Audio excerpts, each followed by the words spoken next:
To heal trauma, what's very important to know about trauma, it's counterintuitive. And you hear people say, well, the traumatic experience isn't symbolized. But let's make that very clear. What does it mean? Is that when you're in an overwhelmed situation in which your normal ways of handling the situation aren't working, your cognitive, intellectual brain shuts off because it would sort of, like a fuse, woof, explode. That's the part that puts words to your experience.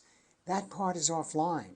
So the traumatic experience is encoded by all of the bodily processes.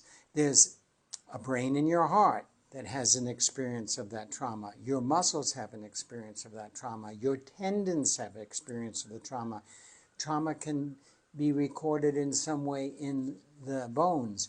Your breathing is responding, etc., etc. And that goes into a place of very little awareness, but it's stored there. In order to heal trauma, the event, you don't have to remember the exact event, but you do have to get safely close enough so that the body's encoded experience is activated, and then a way of supporting the client to find the words to describe the meaning of what they experienced in that traumatic experience.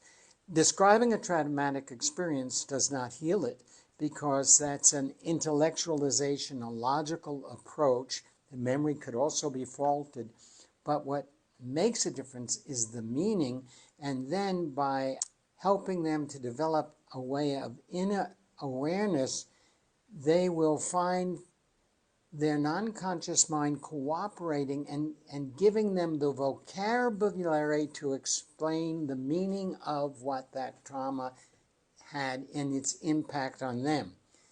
Then you can suggest other possibilities, especially with Ericksonian work, through stories, through metaphors, through reframing, having them look at it a different way, that open up another way of them relating to that trauma. I can't change the trauma, whether it's remembered correctly or incorrectly, but as you bring it into awareness and find the words to describe it, you can change your relationship to trauma.